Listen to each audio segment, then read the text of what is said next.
Welcome back. We continue pace with the conversation. We've sorted out our challenges as well, and we were just chiming in and looking at the cost of living right now. Even with the celebrations yesterday, I was just, of course, talking on a lighter note that Mbuzi has really gone up right now. That is the price of gods, and this was an experience yesterday for our Muslim brothers, even as they were celebrating Eid Mubarak. And I think Patrick, I interrupted you before you took that up. It was our brother. Yeah. Bilo had started yesterday. Can you tell us how the experience has been, Bilo, before we continue? We go back. First, I really wanted to know. Eid Mubarak to all our Muslim brothers. Wish you a very happy and blessed Eid for these 3 days. But the cost of living can be seen in every aspect of our lives. First of all, is it really going for 13 to 16? No, 15. 15,000. Yeah, up to 15,000. A goat. And a goat, yes. And I think it's because of one, the cost of transport has really gone up because these animals have to be transported from those northern parts of the country to here. And many other related costs, because people look at these people have to eat, people they know the cost of living, everything is up, so the cost has really gone up. The second, I think, is also people lost a lot of animals in the drought. We had over 3.5 million animals lost last year in drought, and so the few that are remaining, then because of the demand and supply, market, then the price also again goes up. But generally, I think the cost of looking after animals has now become very expensive. People had to buy, a lot of these animal feeds and transport all the way from Nairobi. It's become very expensive to look after animals. And so the cost of living, it's one of the reasons why you find people are cutting down on everything. People are cutting down on everything. Today in business, if you are in manufacturing or any form of business, you will see very clearly how the demand has gone down significantly. Your customer who used to take, say, 10 tons, of a product from you every day, today is not going to take more than 500, 600. I mean, he'll take a small truck instead of taking, huge quantities because of the demand. One, if he stocks will not move. People have reduced the purchasing power has really gone down. So businesses are feeling it, in terms of many companies, the industries which some of us are in, are operating at less than 40% capacity. Less than 40%. And this is the reality. People have really cut down on consumption because of the purchasing power.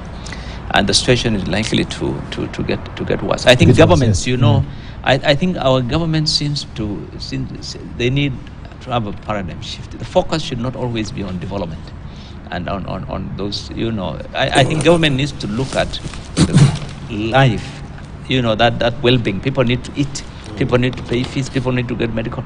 So people need to have more disposable incomes in their pockets. That's what, when situations are tough, you need to give opportunity to people to have money to spend and to put bread on the table. When you cannot realize that and you tell people, pay taxes, I want to build for you this and I want to build for you that. There are things which you can defer, there are things, development that you can delay, which are not priority, and you have seen it. Many things which are not priority are the ones that have costed us all these problems of huge taxes because we are paying debt. Trillions that have been borrowed, some of them the returns are not there. And this is the same mistake that the previous government made, which this one is likely to make. Going for huge infrastructure projects, and we are told, we'll get the returns tomorrow. But, where the returns come from? It comes from businesses. It comes from incomes. If people's businesses are down and you're taxing, I think we are on the wrong trajectory as it is right now. Yes. I think we need to change that. And things, they are bound to get worse. Last week we saw the new CS, not the CS, but the governor of our central bank also having his first monetary policy committee meeting and raising the benchmark rates for the banks as well to. Is it 1.5% percentile? Yeah, it went up 10.5% from which again which now raises the cost of borrowing. Of course, it will raise the cost of borrowing, and cost of production will again go up. We seem to be in a vicious cycle, and the only people who can cut that is the government. Really, they're cutting down on expenditure. There's no focus on expenditure. Nothing. Everything is about revenue. Bring more money. I think that's the challenge. All right. So if you talk about, in the private sector, that is what it is. Yeah. If a company is in dire straits, what do they do? The first thing? Cut down. Cut costs. Yeah. That's the first thing you do, nothing else. Yeah.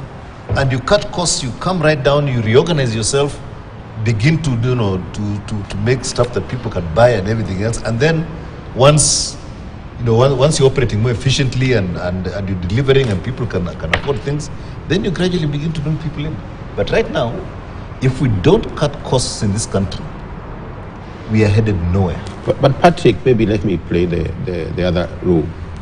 I mean, the concern is, don't we have people in government, and I'm looking at people like David, don't they know that? And there's a question, why are you not doing it? It's like 101 economics. Right, talking of David as well, well, before you go to David and the stranger in cabinet that is one of the faces there, we need to find out, because we have also Dr. Thuge raising accusative finger back to the previous governor, Dr. Patrick Njoroge. He's saying that he did not correctly focus the high persistent inflation, and that is why he actually had now to try and raise the benchmark rate to where it is, to try and tame inflation, as it were. So if we look at this, and what also Dr. Patrick Njoroge had said regarding his sentiments regarding the dollar, you may remember, could this be a fight back? People might see this, might take it like this is a fight back because it didn't have a rejoinder to that particular... That is going to it's taking us nowhere. Because there's a tendency I came and say, my friend was doing nothing. If I was, and it's interesting, if you read the East African Standard, has really analyzed these guys. And I've said before, if you look at all the central bank governors, they are all something to do with IMF. They do. Mm-hmm. Look at what they're saying about the East African budget. The World Bank and IMF got their way. That's what the East African Standard is saying. Mm-hmm. And therefore, one staffer from the IMF, by Thuge, creating another staffer from Patrick. Yeah. Give us a different story. But I think it's... Give us another narrative. And my reading is, we came on a platform and we appreciate that the economy was not doing very well. And it's on that platform, most Kenyans were convinced that we have people who can turn this around. So when you come stand back and you're telling me the narrative you told me, just do the job. Just get going. So I don't see much value. Yeah, so what does it really mean when he says he missed the worrying and critical signs? The surging inflation was not transitory. This was a global phenomenon. I wonder how Patrick Njoroge will have read the tea leaves differently. We have a World Bank also a culprit here. So first of all, even when you're on the same side of things, there are many ways in which there are different ways in which you may be thinking about and approaching it and so on. But let me just comment first of all on the issue that I think Patrick mentioned, and Bill has been mentioning every week. Our governments are not strong in tackling expenditure side of things, because then they face up to a lot of resistance. You hit people's pockets, you get into people's homes, as it were. But it's true that whatever measures you do, even some revenue-raising measures that you may have, it has to be accompanied by containment of expenditure. Right. And sometimes just reallocation, containment, but also reallocation, to move them to where the impact is highest, with the greatest priority, including when you have really hard times as we have now, probably some household assistance.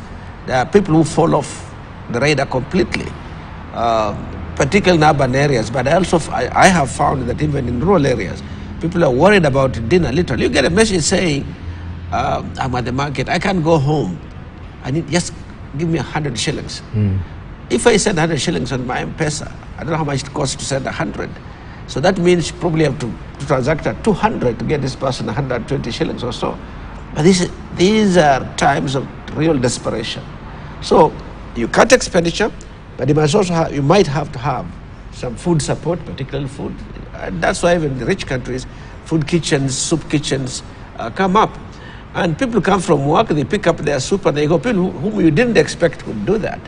So here we tend to turn a blind eye. So that's a bit on the cost of living and how to ease off the pain across different social groups. That's not to say we have billionaires who are still presumably just swimming in and taking off and landing in billions of shillings. So there's still that huge disparity. But these two IMF gurus, first of all, IMF is the apex institution of central bankers. Isn't it? Yes, it's Isn't it? they are the IMF is the central bank of central banks across the world. And various things happen. Sometimes these major shareholders in IMF are a bit different from refugee shareholding. This is real shareholding. Are also the people who control the world economies. The Americans are there, the Europeans were there. The Europeans as a group, but some of them individually, like the French and the Germans, who are more active post-war, thing. But also now you have got the biggest new brother on the table, China. That is, its economy now alone is bigger than that of the US. And globally, the share of China's GDP, and what GDP, I don't know what the fact is, but it is significant. It's growing. It's on an upward trajectory. But now the net result is these people make decisions related to how their economies are seeking to get accommodation within their own countries and with each other around the world. We out here simply become recipients. Collateral. Particularly Njoroge would have known the impact of those, but they are not the only ones. We had our own domestic issues also. Our own domestic issues relate to the supply response in our economy and how to deal with this specifically. You have those important conditions, you have to peel them off as you analyze the problems, but you then also get down to hardcore of your own, which is related to policy. Now, Kamau Thuge, who is also an ex-IMF staff, or probably still IMF staff, he may still be. I think he is no longer. Issues and but Njoroge is still. Yeah, Njoroge will go back to.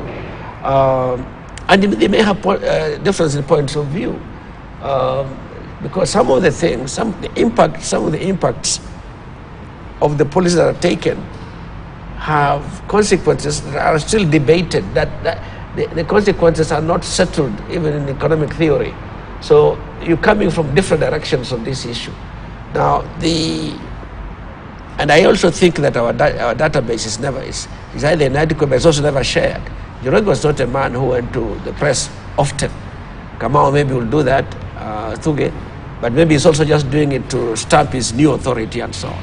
I think it should be a regular feature in which the central bank governor also participate in the debates we have been having on issues around the bottom up, for example, and what needs to be done or should not be done, how carefully it should be done, and so on. Njoroge was rather quiet, and CS Ndungu is even quieter. So the fiscal side, nobody's government side is participating in an open debate, and on the monetary side, the big mandarins are also just a quiet. But I think these are educated people who are very intelligent. But even I think that's why Dr. Kamau Thuge as well.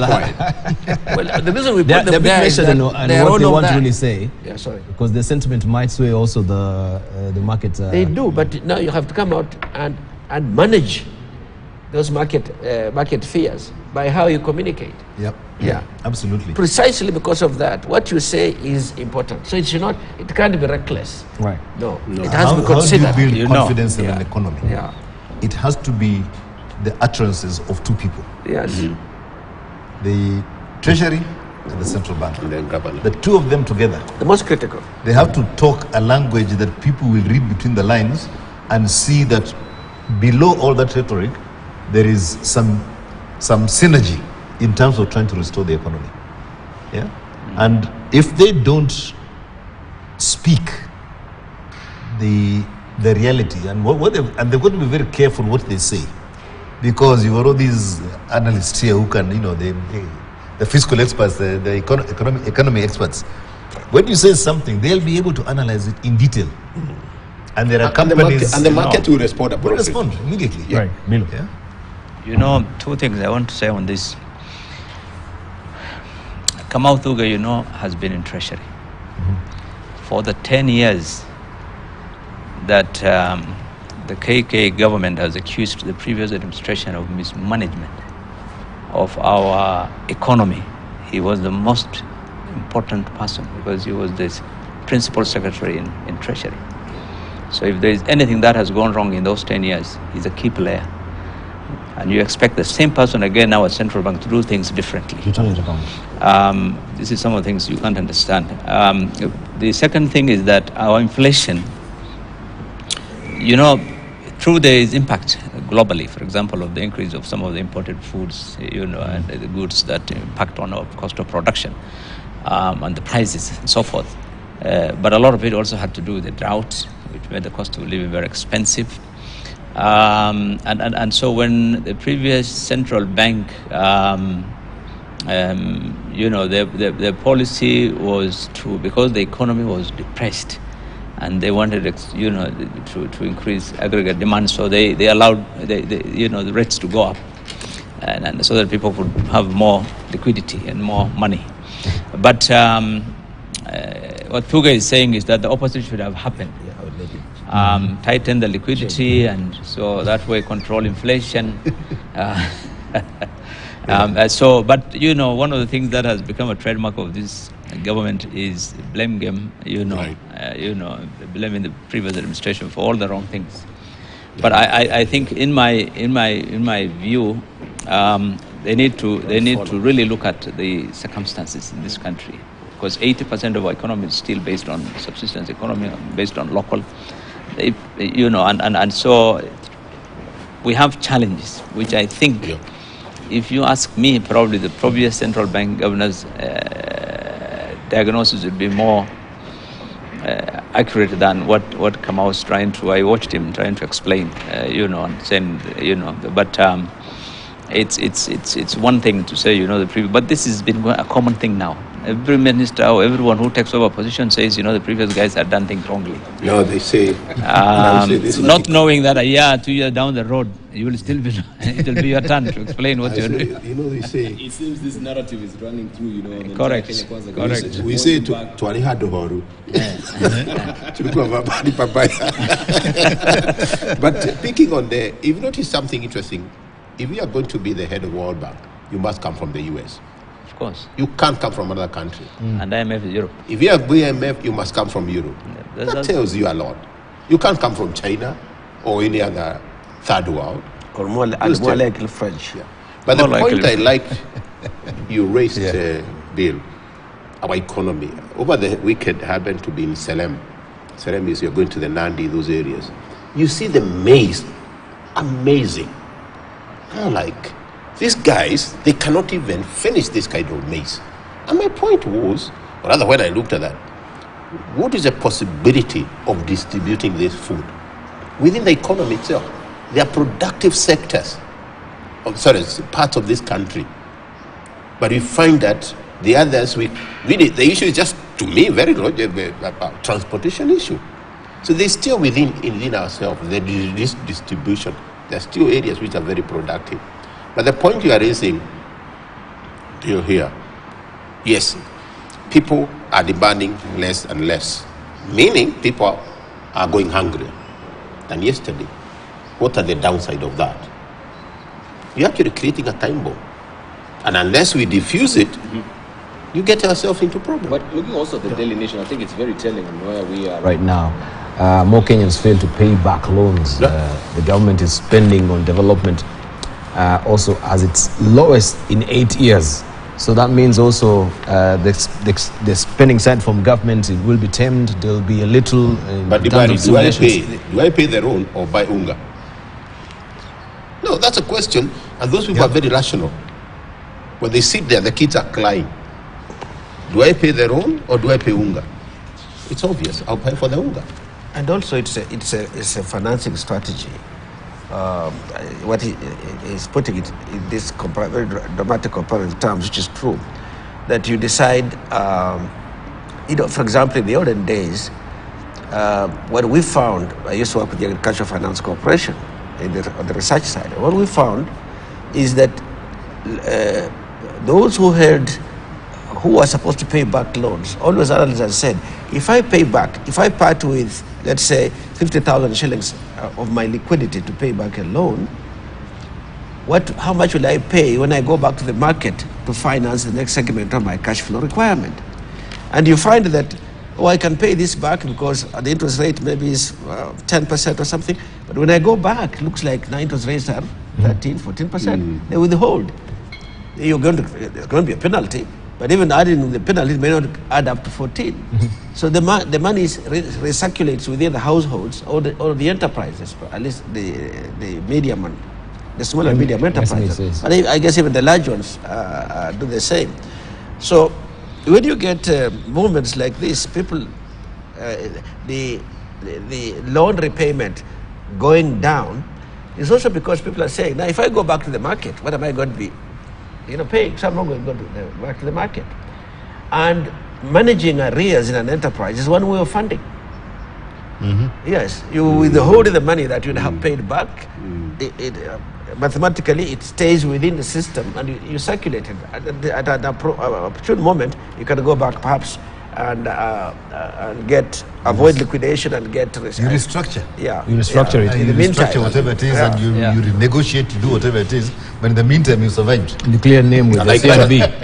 is going through So this is very strategic. With equity. Sometimes it is strategic to do that because if you don't have any sources of injection of money into your place, you only have what you've got that is circulating there. Yes. You keep it circulating. Yes. And in the meantime, you tell these guys, we're having a problem, just wait, goja. And these guys get impatient, they say, okay, now let's sit down. Let us now renegotiate this thing. Now I'll pay you over this period of time, nini kila kitu, and you're back to normal. But you've been through that period when things were tough. Yeah? And that's what you're seeing that is happening. You talk about the people are failing to pay back loans. For them, I think it's a simple equation. Nothing as devious as companies do in terms of negotiation. They will and then somebody will come and step on them, and they say now you have to start paying now. You have to start paying now. Yep. But 3 months have gone down the line, and they've been able to recover themselves. That's what's going to happen. And some people will not be able to recover. Right. I think this is the same sentiment that we were hearing from Jimo and Jiggy as well, that you default as a country. Yeah, I think he's trying to reorganize. His was another reckless. option. No, again, His was reckless. Default is he was reckless. Yeah. There's non-performing loans in the banks. Too dangerous. Again, are determined on the basis of prudential guidelines. It's an accounting provision. It's not really that loans that have been written off completely. No. It's because the loan has not, if you default for a certain number of months, then by law they have to provide for that provision. And with this kind of economic situation, people do default. You may not pay on time. You may renegotiate. Quite often they renegotiate. I think what really happened with COVID-19 as well. Yeah, like what happened. So they renegotiate. They come up with a new proposal on how to pay. And so This is also the impact of removing this. The guys who normally used to sort of rate you. Credit Bureau reference. CRBC. So now if you can default, no problem. You're not going to come by. You can easily access another loan. This is chapter 1. Chapter 2. If you now look at the companies. It is a sign that the economy is in a bad shape. That's a fact. But I wanted to add something we've said around this table. The nature of the economy is never fixed or stable. It's a bit like a human being, One day you wake up, you have a little headache there. Another day you wake up, maybe you have a backache, and then some days you have something even more tragic. You have an accident. Now, how do you balance off all of this?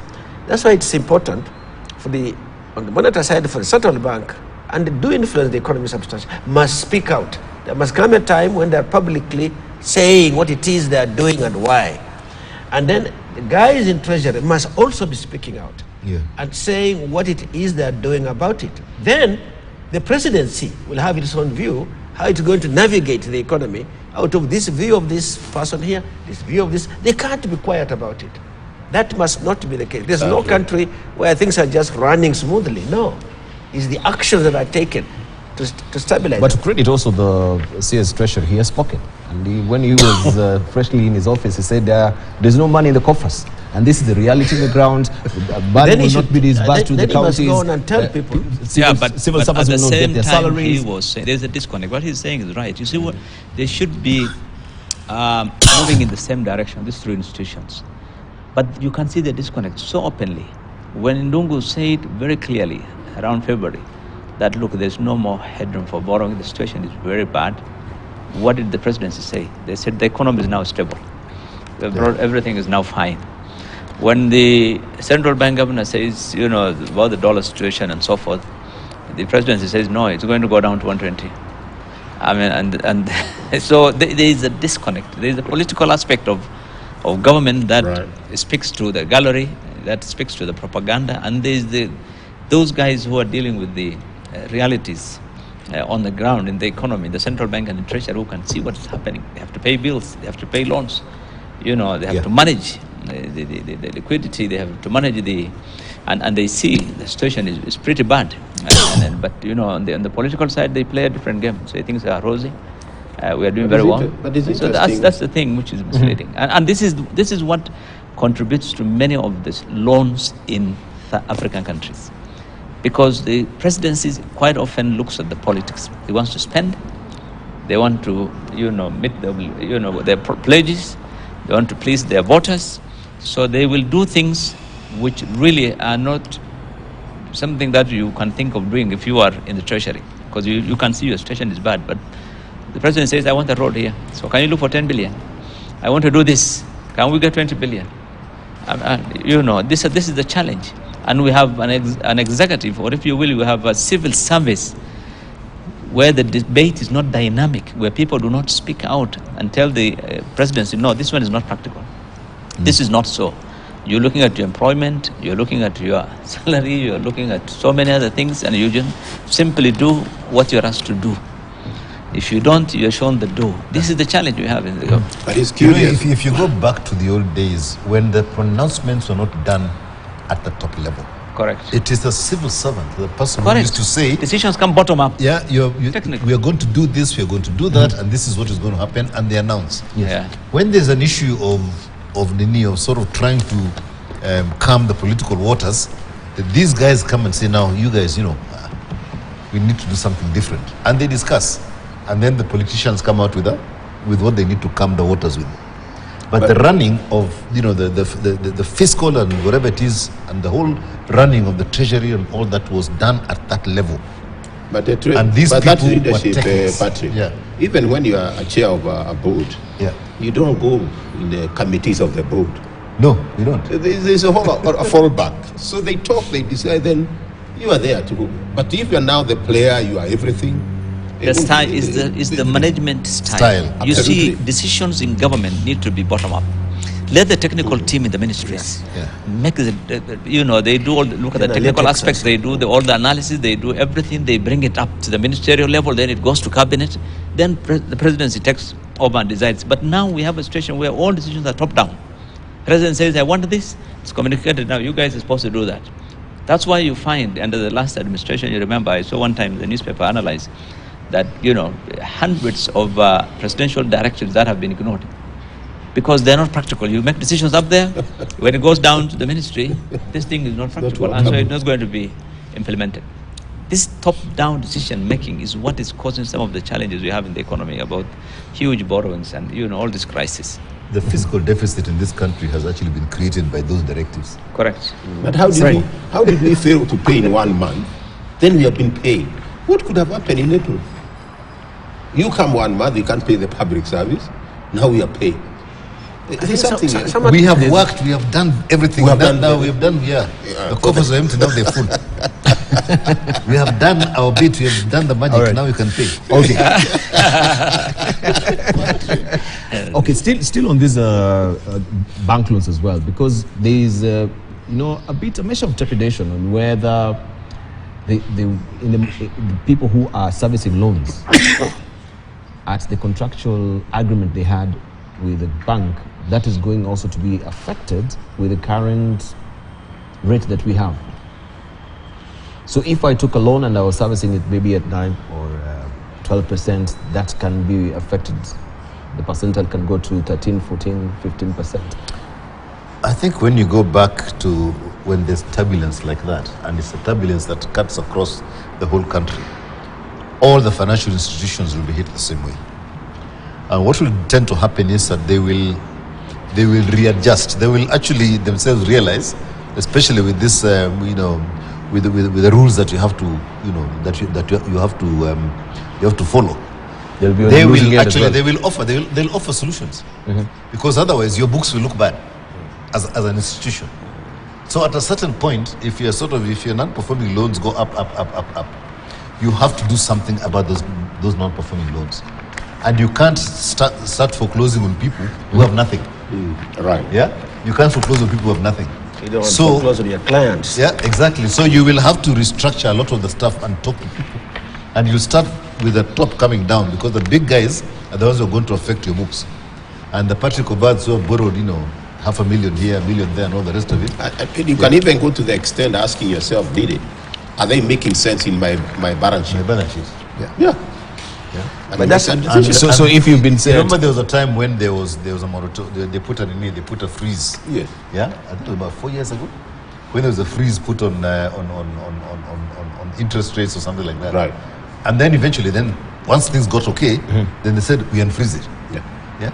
So they will, if this becomes a wave that is going to happen with a lot of people, then there will be an action taken by the financial institutions together, led by the central bank. we've seen the arguments being that the law cannot be applied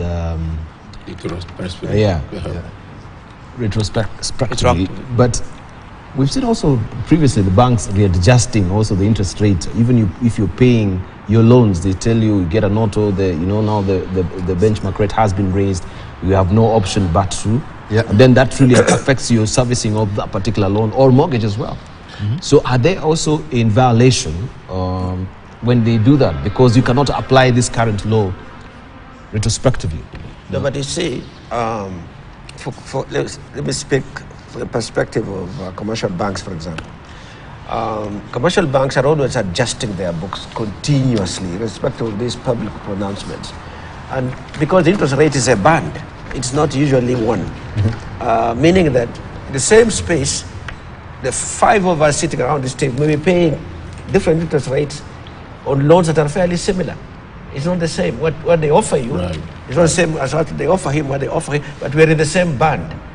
Yeah. Now, within this, meaning that, say, you're borrowing for working capital, and you are, what do you call it, a prime client, you are a very important client, you get rates that are as close to the central bank base rates as possible. The others will be much higher. Bunyasi may be paying 20%, 30% above. Patrick may be paying barely 0.5 years, 5 years, something like that. That's one. And two, they're always looking out for not just the official policy pronouncements, but whatever has been said or not said, and how it might impact the business they're dealing with. And they will call up their clients. These clients who are refusing to pay, they'll probably adjust for them. You do quite restructuring with the major clients you deal with. Yeah. If you starve them of money and they go under, you have lost a prime client. How will you get that client who borrows billions from you? So they're always doing these things. And this is how you should manage the economy. In the public domain as well, I think these public pronouncements that I keep insisting on help us to understand what's going on, how they intend to fix it. And now we are all over the place with phones. People are really informed. They'll also chip in what they like, what they do not like, what will work. And this is quite apart from what the major players like Azimio might say. Some of them, what they say publicly is what they do in their bedrooms. But what the households say is what they intend to do, or how they'll adjust their response to this posture that has been announced. The people in the private sector, like Bilo is here, Patrick are here. These are gurus, quiet gurus on this thing, but are big gurus in this country on these issues. What are they planning to do? Those who are in manufacturing, what are their plans now, for example? And we need that data to come out, not last. Don't make it to be 2 quarters ago. It must be current quarter. Yeah. And what you expect for the coming quarter. It must be that close. Data must be that close. And it's continuous effort. And what he's saying, what drives like the securities market is information asymmetry. If you get that information asymmetry, you can make key decisions. And I think to summarize what he's saying, when you look at commercial banks, they are practical, they are real. They know if you go other, there is something we get from the shareholders. So they have to be practical. And I like the analogy he's bringing. It could be 5 of us have borrowed, but he's bringing a different rate than mine. And they understand the consumer, they understand the client. And it's the same thing extends to the government, because we are the shareholders as taxpayers. And I want that decisions which will make me afford. And it's important to have the same kind of information coming out where we are headed as a nation. Particularly when it comes to the public domain or arena, so that we understand, we make our decision appropriately from that. It is a bit difficult when you are the chair and you're the one. And one time I had a lot of difficulty with a chair of a parastatal. I don't know what is a parastatal, a regulatory organization. And I told the chairman, you're talking too much. And I went further, and he was deliberately making him annoyed. And that's why you have 2 ears and 1 mouth. He hit the roof. All right. But you must not expose yourself as a chair. So let's them debate, and you say, this is the direction as we are going to go. Okay. Yes. Yeah. All right. I just want us to also look at what the People Daily is holding as well, that this pay gap divides, where CEOs and workers, they seem to be such a wide chasm. And this is a report by Standard Investment Bank. It says, reveal big pay gaps divide CEOs, workers. 135.6 times is what Cooperative Bank is paying I don't think the it's CEO, right? People Daily. I think you have It's it not somewhere. even true. Yeah, we have more than bigger that than already. that. It's bigger than that. Yes. The CEO of Cooperative Bank earns how many millions? a month? Hundreds of millions Yes. in a year. And there are no No workers. bonuses. They're low, yeah. The clericals and so on. That multiple must be the thousands. It's completely So is there any ridiculous. rhyme or reason why there is such a disparity, and how can it be addressed? I remember also with the Capital Markets Authority, is it with the corporate governance codes that the CEOs, they need to be declaring, especially if you're in the listed firms. I've not seen that happening last year and this year. I don't know what happened to that particular code, where the CEOs are supposed to be declaring their salaries, and we had their figures being splashed on the front page of the Business Daily. They're declared. If you look at any listed company, you always have a remuneration report that is in there, right? And that is reflected and is in the books, everything else, because that line normally appears very specifically in most of the books of these large companies that are quoted. I think the key thing here is that when you look at the performance systems that are put into place in organizations, and you look at the performance evaluation of a CEO and the way it is structured, and the rewards that come out of it, and the guy down here, his performance evaluation and how it is structured for them to get their pay, it is completely different. There's no parity at all. Yet everybody from top to bottom contributes to that performance. Yes. Absolutely. Yeah. But the visibility of the performance is given to the top. So the way the whole structure, the structure of performance and pay and reward is what causes this to happen, right? Because as a top person, I'm rewarded as if I grow the company by a certain multiple, that multiple, part of that becomes my reward. But the guy who is doing all the transactions and everything else, for them, the way that a lot of companies do is you put a pool of money, right? And that pool is divided amongst them, right? And the two pools are completely inequitable.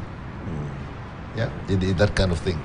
And that is why this happens. It's not just here in this country, it is all over the world.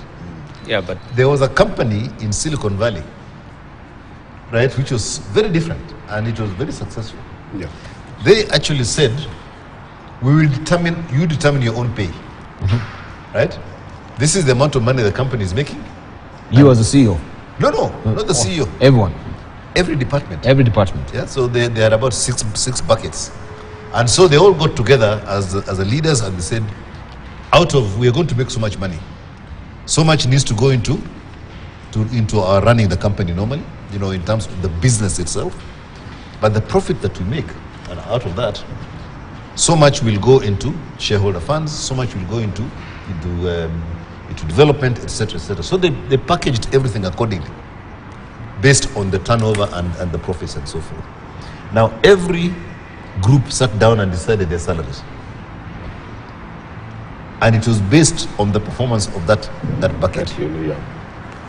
And that is probably, they actually worked out that the people there, they didn't actually pay themselves ridiculous amounts, but they paid themselves very good pay, but the differentials were probably in the range of about 10 to 15 from top to bottom. Percent. Times. This is talking about Times. 130 times.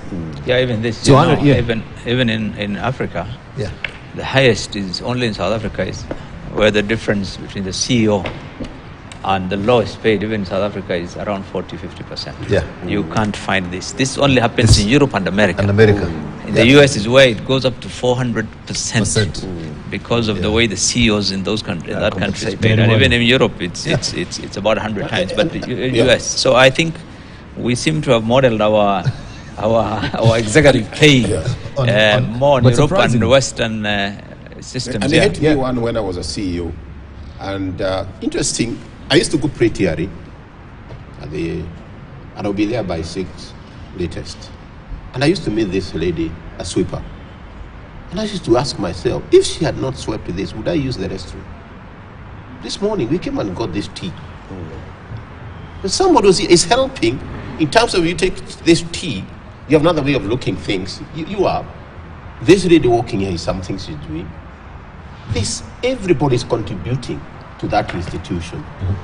And one time we had a CEO, he was earning 3 times than was a DG, and we are here at the directors, and he was earning 4 times. And one time we told him, then none the organization. And the fellow was just talking and shouting around.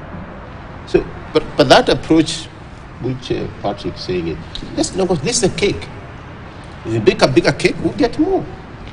But how do you justify? And I think in terms The of justification. even at that highest level, and I did one time, and I was very unpopular.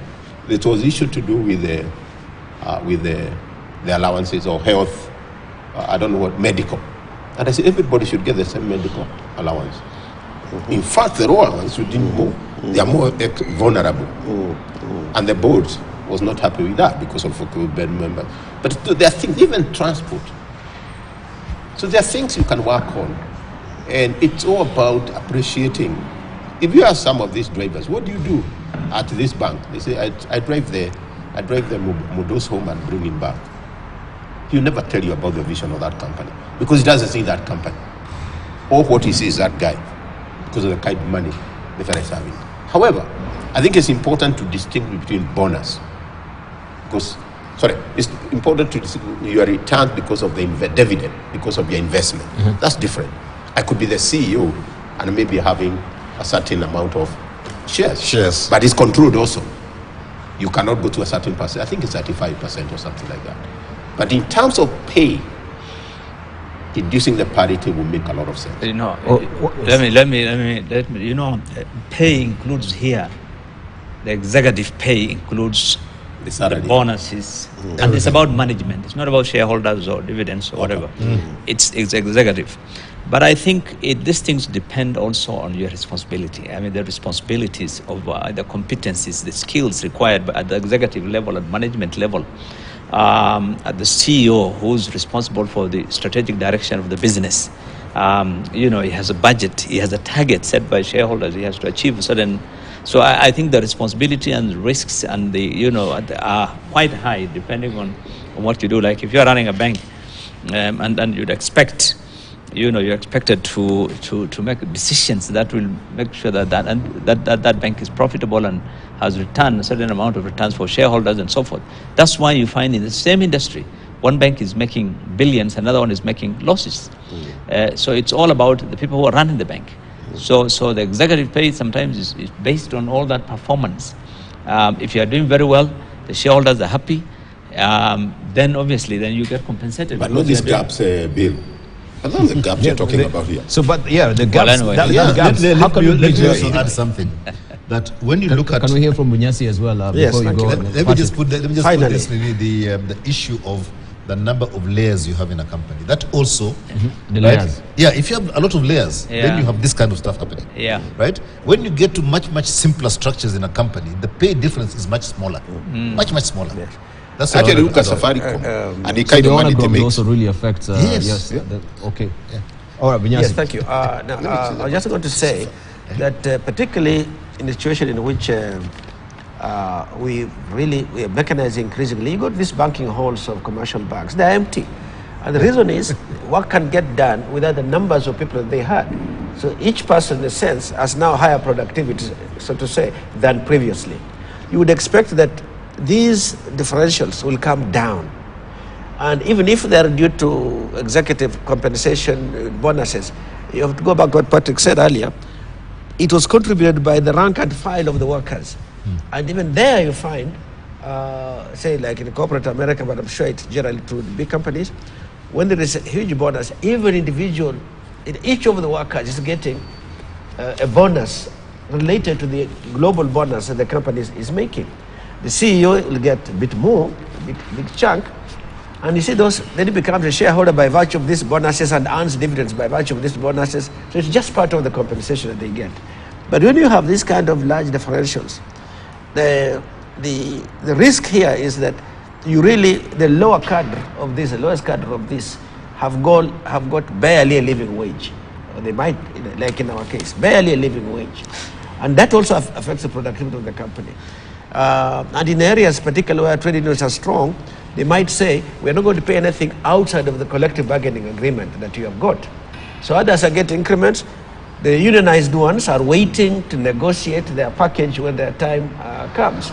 And there is sort of a tension between these arrangements, the unionized ones and the non-unionized ones and so on. But these are tricks that employers use. But wherever you get this kind of huge differential, I think there is a serious problem. Let's not forget two things. One, the performance of any business is as good as its management. That's why you find one institution is performing very well when it has a certain management, a certain leader, a CEO, give it to another one and it collapses. And we have seen this in public companies, you have seen it in Kenya Airways, you have seen it in many institutions. So executive, leadership, yes. it's very important. Key. That's what you're remunerating, that's what you're compensating. Number two, what is important is not these percentages. What is important is what is the bottom line in that company. What is central, this 69, what is that lowest paid in Safaricom getting? If their pay is good, that is what is important. Is it better than the average of what people pay? What is this, the Kopang lowest paid being paid? Is it comparable to what the industry is paying, or is it better? I think that is what is significant. So if those guys are all getting better and they're earning better than what is the average in the industry, I think that's the most important thing. And more importantly, that there's someone who has to steer the ship. All right. There's someone who has to make it But deliver. that person steering the ship, I think to me leadership goes beyond. Leadership goes beyond what is happening in the company. If I'm really a leader and manager, I'll be very careful, very concerned where my workers are sleeping. I'll be very careful how the students are doing. And in terms of, it's not just looking at the company itself, and that's leadership in my view. Because if that person is not sleeping well, it's management. But there are certain support staff here which are so critical. You know, the saying goes, this fella said, when I sweep like I sweep with the glory of God. That's somebody really dedicated to the company. The fella wrote to us, what do you do here? I send people to the moon and bring them back. And there's a sweep at NASA. That's when you bring your group together. That's why we have companies retreats. That's why you want to know, we've packaged, and we're going to have an estate for the people I work for. Whether you like it or not, that will boost the morale in it. All right, so the issue that also you raise of strategic decisions as well, because when you look at this report, they say that during COVID-19 is when we saw also the hike of the pay perks of the CEOs. Was that now the litmus test that the CEOs had to make very critical decisions in order to really save the company in a situation that was very, Yeah. very chancy, and we had no direction. So that also really informed the bib. So you can't make generalization like that. Yeah. No, I'm just quoting directly what yes. It is in there, but I think one of the things we have to recognize is, and fortunately enough, yesterday we had a guru talking to us about leadership and management. There are two different things. The CEO, who is a manager, the company will never go anywhere because they're involved in transactions. Exactly. The CEO who is the manager. Yes, Yeah. the CEO is a manager. They're involved in transactions. They're running a company. They're in charge of the processes and whatever it is, and they're looking here. They're not looking there. It's familiar. Right? With what you are And studying the leader, before. and the CEO who's the leader, is the one who's looking over there. And what they see is what they translate into what goes on, and the managers are working. If you've got a company that is actually structured that way, then this differential will not be 135, it will down to the 40s and 50s. Because this guy who is up there, he's not doing the transactional work, he's not running the company. He is leading the company forward, and he's being paid for that. And that, the value of that will be deflected in terms of the growth of the company going forward. And that growth is linked to a different thing compared to the guy who's managing day to day. So sometimes these differentials that you see are defined by how that company is structured and the way that the different roles work and their compensation is tagged on something. So if somebody gets 135 times the lower guy, but that lower guy, the average pay of the guy in co-op bank compared to the guy in equity Correct. is higher. Correct. Right? There's nothing wrong with that. There's nothing wrong with that at all. That's the issue. Yeah? But you've got to understand the structure of the company and the way the different people work and what they do. So if I'm a visionary leader in a company, and that's what I'm doing, that's what I'm paid to do, and because of that, I am seeing opportunities that my competitors are not seeing, and moving this company in advance, and you're making good money. That is why I'm being compensated. But- And so- that should be it should be something that is visible. I like That the even Billo can see it, right? That so and so is getting paid for this, and you can see the way the company is Indeed. going. Yes, right? but If you look at if you look at the CEO of Equity, right? I won't say name, but CEO of Equity, and you don't know whether it's a Kenya Equity or the global Equity. But if you look at the CEO of Equity, what happened with that company? It went like this at a certain point. Equity Bank. Right, yeah. And yet the other banks were still trading water. Right? And you saw that the differential in pay went like this. Yeah. That is proper compensation. Because you can see where that person was going and where the company was going. a good lesson But I'm learning. Patrick, A CEO manager. So Yeah. I was waiting for You're the not other a manager. manager, So yeah, there's a leadership. it's a CEO Yeah. manager and there's a CEO leader. Leader, There's exactly. a CEO leader who's saying, Yes. Yes, and So- that is And you asked about COVID, and he's familiar where yeah. he sits now in one of the universities. And I was then, and what we did, we said, we're not sending anybody home because of COVID, because they require. Indeed. They are not working. So what we looked at the vice chancellor, everybody, and he said, instead of paying you 100%, we are going to pay at this percentage. And we readjusted. Yeah. So there was something in your pocket. Instead of having your 30,000, you had 15. So readjust yourself. And that's where the leadership comes in. Indeed. Yeah. I was reading a very interesting book by Howard Schultz. I think he's the chair of Starbucks. That even when they were in a critical situation and there was a decision as a management to lay off, they decided to just meet the staff, all of them, and worked on how they negotiated on how they can actually pare down on their salaries, beginning with the CEOs, so that no one will go home. While other companies were laying off, they were paring down on salaries. So when the company picked up, of course, now they went back to where they were, Absolutely. and even better, they increased the salaries. But I like what Patrick is talking about now, the visionary CEO, and it was I was just thinking about the 1 million shillings chair that the deputy governor of Siaya and the renovation of the office at 18 million. Yeah, we might laugh, but I it's knew very you were important headed for to something not good. But let me no, I was looking at it this They way. talk about the chair. but when you look at the offices of a CEO, they're very lush and very luxurious and very spacious. Yeah. And you hardly see papers and files on the table of a CEO. And of course, he's got even a lounging chair where he's just, He dreams. He dreams.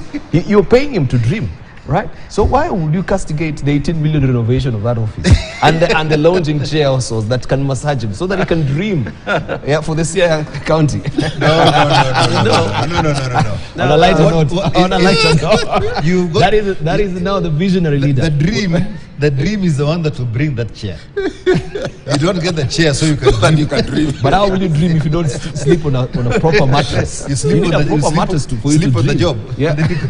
Let me just say something on this On a lighter note. Debal. There have also been, the global experience has been that executive compensation doesn't always go with industry performance. Yeah. In fact, in the corporate America, for example, these gurus of capitalism, that the executive compensation was rising in some of the companies, but the company was not performing in the industry as well as the executive compensations seemed to be. They hung up there, but out here the company is struggling. And I think they have had, I don't know what the processes have been, but I think they have made it bare to say it's almost immoral, for you to... That's a word. Yes, to give yourself these levels of compensation when the industry performance hasn't been that high, which means you are not able to raise the salaries and compensation of these rank and file of your workers because the industry is not supporting it. But the guys at the top, with all these bonuses and the other things, kept rising. And that became clear when companies like Enron had this problem, that in fact they were faking parts of it and so on, and it favored executive compensation in it, and that kind of thing. So the bottom line here I see is two things. One, that the leaders in these companies can compensate themselves through mechanisms that they control, even if the rest of the system is not following the rules as suit.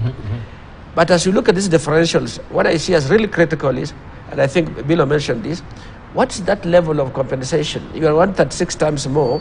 What is this guy who is at the base, at the bottom, making? Are they struggling to get back to Kayole, even just on the transport? They cannot make... Is there food on the table? Yes, can they food... Yeah. Sometimes it is so low that this differential becomes totally immoral, so to say. But then why might it be? It might be that you might say the productive levels are very low there, so we can't compensate them. Then why do you need those skills in the first place? There's some work coming out. Before I come to you, Prof, why then do we need this to be disclosed from the Capital Markets Authority? There has a reason why the CEO's salaries has to be disclosed. The reason the disclosure of compensation of CEOs came up as a requirement was exactly what Mheshimiwa was saying. A lot of that was hidden, and CEOs were being, it was more or less insidious. They were actually paying themselves and creating systems to pay themselves. So the reason it was now brought out was so that it could be subject to scrutiny. Yeah. And this was, I think, basically in Europe and America. In fact, started in the US, the Enrons and all the rest of it, the collapse of those companies. The Lehman Brothers. Yeah, the Lehman Brothers and all the rest of it. That's what brought this whole thing up. And then it spread across the whole world, even here. Right? Listed companies, you have to declare. At the moment you are listed, you are a public company. You're a public company, you have to declare. But if you are a company that is actually, that is run with good governance and good ethics and integrity, you do the same, whether you're listed or not. Right? In your books, you actually show that, and anybody can come and see them, even if you're not publicly listed. And it is good practice to do that because it holds you accountable to the public, which is basically the people working for you are part of that public, and says that your remuneration policy is proper. And if you look at the annual reports of those companies, there's a whole chapter on remuneration. Why do you remunerate in this particular manner? Right. It's all there. So when the people are looking at this 136 times, they should go back to the annual report of that company and analyze why this 136, 135 times is there. If the remuneration report is correct from that company, this will be answered. If the remuneration report has got things that is hiding, you will also know, and you can question it. So, I mean, for me, this headline is a bit disingenuous because all these are publicly listed companies and they have a remuneration report in there. Go and understand why. Because in the publicly listed companies where I sit on the board, we actually very clearly state so and so is because of this. And the reason it went from here to here is because of X, Y, Z. And there's a very clear reason why all those things are done. So the fact that this happens, there has to be a reason for it. And if the reason is not right, that is what you question. We need to focus on. That's what you focus on. And that's why it is declared. And if this is saying, you're talking about the gap, but you're not talking about the reason for the gap. But would you not say, Patrick, that if the gap is really so large, we may be attributing too much, despite what Bilo said and your position, to the leadership. Yes, the leadership has ideas, it's at the forefront, to the manager. To the manager. But this is to realize these outcomes that produce the profits that compensate these top-level guys. You have everybody here along the line. Precisely. Yes, following in line indeed, where the leadership is taking it, but providing outputs at efficient levels that create the surpluses. That, who is in the choir? I think that's See, the point you're saying. And the point is I was saying you have to understand the structure. That is what and is that important. remuneration thing that they put in there will explain the structure, and you can begin to challenge that. Okay. And I think I suspect Patrick is sitting in one of the boards. No. I think let us look at even what has been published. He's been sitting at the top there for a long time, you know. Let us look at what has been published. For cooperative banks is 135 times, but look at upsize 39 times and equity 71. So it's even within this there's a huge disparity. And this thing is about the packages. Two things. One is what package did you negotiate as a CEO? Exactly. If your package, for example, was based on a percentage growth of the profits, and for example, KCB, because of its regional expansion and whatever, your profits have gone up, and even cooperative, the profits have gone up crazy. Then, because of that, then your package, your compensation goes up. The second is because some of the companies, the people who manage them have a way in which they control the board, for instance, and they can determine how they are, how much they should be paid. Particularly in the US, many of those companies that have been mentioned, that's control the board. Some of them actually, like the techno companies, last year that made most of the profits in the middle of the corona. Those are the people who own those companies. Chairman and CEO. The chairman and CEO. Those guys, they're the ones who run those companies. The Bezos and all those fellows. So they make crazy money because of the rules that they have set up. So and you've seen this guy of Twitter and Tulsa, Elon Musk, and all these guys, and now they are being paid. So, but I think in our case, if you read the story, it says on the average pay for those 13 companies that were surveyed was 248,000. Average pay. So it's you might find the CEOs 130 something times, but the bottom line is also not very bad. And they say even within that 1 year, the average went up from 144,000 to 248,000 for the 13 companies. I think to me... I think generally, yes, there are companies which, because of the way the board and the dynamism of the board and the way they set, the executive pay, and a lot of things matter really. But by and large, in my view, you need to understand how each individual company also structures. But the message being given by this report to me is this: when you're in a company, we are a team. That's also in a choir. If you're in a choir, there's somebody playing a flute, there's somebody playing a guitar, there's somebody a drum. But we all bring that symphony. The symphony. Yes. Yeah. We bring Mario, and you enjoy Mario. Because you're a team. Patrick loves that. Yes. Oh, he loves Mario. He's listening to my ringtone. His ringbacks are always Mario. And I think the lighter is trying to say, in this team, do we have somebody who is more than the other? Or are we in harmony? I think that's the message is bringing. And when you look at the corporate in this country, if you look at equity, probably there are certain decisions you have seen Equity do, and you can see where it's moving. It's a company who's growing. So I think the message was that. Of course, you can go into the details, but the downside, if you look at Boeing, and this is a point I wanted to make earlier on, if you look at Boeing, their shares have been going down. In fact, if you look at the just concluded Paris show, they are really outbeaten by Airbus in terms of planes. And the reason goes to the two accidents we have, the two disasters, the ET and Lion Air. The MAX 8, Yeah. 737, the 737 most MAX, yeah. beautiful plane you ever have in the world. And it had all to do with the blue collar workers in Boeing. The same, they were saying, we're making all this money, we don't see it. And the story which is coming out, probably they had something to do with it. The corporate governance. So you now see the downside. Somebody lost a father. At times you don't feel it. I have a friend, she lost her husband.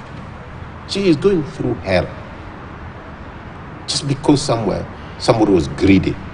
You guys produce, at the end of the day, this is your paycheck, this is my paycheck. And we look at them and say, what the hell? What am I putting 110%?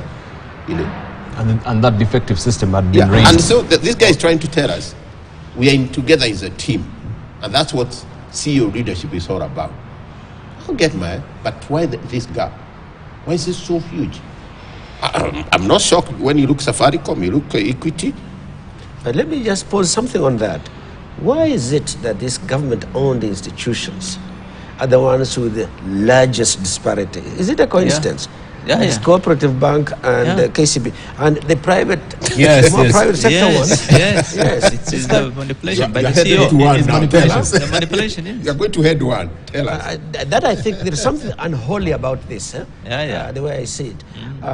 In the institution where where I was in Vision 2030, I was told there was a Tigger who was really very efficient, and I thought she was one of the. She's always serious. She does things on time and so on. But the other day I was told, oh no, she has been fired. Why? Oh, because her certificates wasn't genuine. I said, what certificate? Form 4 certificate. Then I said, why do you need the Form 4 certificate? To make tea. To make tea. She could be efficient with 2 years of education, let's say primary school, even if you're being general. Why do you need to get a Form 4 certificate for someone to make tea? We have something that is not right. But anyway, if I go back to this, how come, why is it the Cooperative Bank that is in the public domain, working commercially, and KCB? Almost twice, I don't know what this percentage is, the Cooperative Bank, in terms of how many more times, this is a bit, you have to go to a log value, but nominally 135 times versus 69 times is twice as much higher than the other one. This is really a very huge disparity, very huge disparity. And the ABSA is the lowest on this. So can I give you an answer? If you look at the structure of shareholding of these organizations, and therefore who calls the shots as a shareholder, that therein lies your answer. Yeah. Who calls the shots as the shareholders in these ones? Who calls the shot in KCB? Who does? Just look at the shareholding. And in Coop Bank. And in Safaricom. Look at those three. They're not Safaricom because their differential is not as bad. But who calls the shots? Yeah, but What's the shareholding of Safaricom? In cooperative, it is some private shareholding shares that's riding on a huge component. Who has the highest shares in Safaricom? Some private equity riding on a huge base of publicly owned. Which one is this, Safaricom? Safaricom is not so bad in terms of this differential. Cooperative Bank. Cooperative Bank, the largest shareholders are who? Government. Exactly. Yeah. And KCB? The same. Government as well. Exactly. Yeah. Somebody's riding And on Safaricom. that. So, what I'm saying is that when you look at the shareholder, the shareholder has a lot of sway on the board and then into management. Yeah? And when you look at the reason why listed companies, right, have got certain behaviors is that the shareholder reacts when there's a public sentiment. Yeah? So if you talk about Safaricom and Equity and all those people, they've got some very sensitive people who are conscious of what the public will say about them. So But when they you are- look at these others, Yes. who is the shareholder? If you look at this corporate major bank, shareholder. KCB, yeah. I'm wondering And, whether and I think for breweries- me it is okay. all around that relationship that then drives the board, which then drives the compensation policy. Yeah. Here, And here, you so are right. I just, this for me was, I mean, when Bill actually mentioned that, is very clear, right? And the whole governance system and the declaration of remuneration policies and everything else is driven by the fact that the shareholder would be the one to push these issues. And when you look at listed companies in the UK and the US now, when they're publicly listed and you've got shareholders, those people make a lot of noise and issues are addressed.